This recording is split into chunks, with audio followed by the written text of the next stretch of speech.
আসন্ন ঈদ উল ফিতরে ট্রেন যাত্রা আজ থেকে শুরু হয়েছে। সকাল 6টায় ঢাকা রেলওয়ে স্টেশন থেকে রাজশাহীর উদ্দেশ্যে ছেড়ে যায় প্রথম ট্রেন ধূমকেতু এক্সপ্রেস।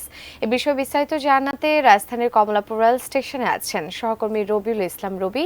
সরাসরি যুক্ত হচ্ছে তার সঙ্গে। রবি, প্রতিবারই তো আসলে ঈদ যাত্রায় বিভিন্ন চিত্র আমরা দেখতে পাই, এবার আসলে ট্রেন যাত্রা বা ঈদ যাত্রাতে কমলাপুর রেল স্টেশন থেকে আপনি আসলে কি চিত্র দেখতে পাচ্ছেন, যাত্রীরা কি বলছে সে বিষয়ে জানাবেন। প্রথম দিন অর্থাৎ ট্রেনের ঈদ যাত্রার প্রথম দিন আজকে। তো আজকের দিনে সকাল 6টার সময় ধূমকেতু এক্সপ্রেস অর্থাৎ রাজশাহী অভিমুখে যাত্রা করে এই ধূমকেতু এক্সপ্রেসের যাত্রার মাধ্যমেই শুরু হয়েছে এই ঈদ যাত্রার প্রথম ট্রেন যাত্রা। তো এরপরে পর্যটক কক্সবাজারে উদ্দেশ্যে রওনা দিয়েছে, পারাবত রওনা দিয়েছে। RICL TMX, যুগের পর যুগ স্থাপনা থাকে মজবুত।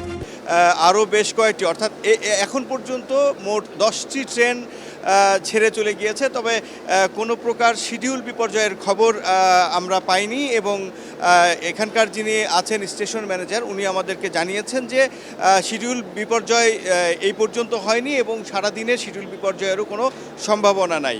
তবে তবে কোনো দুর্ঘটনা বা কোনো রকমের কোনো বিরূপ কোনো পরিস্থিতি যদি তৈরি হয় সেক্ষেত্রে হয়তোবা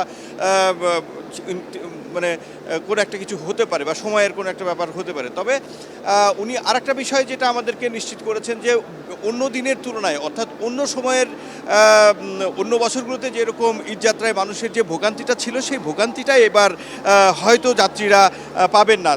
তার কারণ হিসেবে উনি বলেছেন যে বিভিন্ন জায়গায় আইনশৃঙ্খলা রক্ষাকারী বাহিনীর পাশাপাশি রেলওয়ের যেই সকল রেল পুলিশ এবং জিআরপি পুলিশ থেকে শুরু করে এবার ছাত্রদেরকেও স্কাউট স্টুডেন্টদেরকেও তারা এই আইনশৃঙ্খলা নিয়ন্ত্রণের জন্য কাজে লাগিয়েছেন। তো সব কিছু মিলিয়ে এখন পর্যন্ত আমরা railway station Kamalapur railway station থেকে আমরা যেটা জানতে পারলাম যে সব কিছুই খুব স্বাভাবিকভাবেই এবং সাধারণ যাত্রীরা ঈদ যাত্রার প্রথম দিনে স্বস্তিতেই বাড়ি ফিরছেন।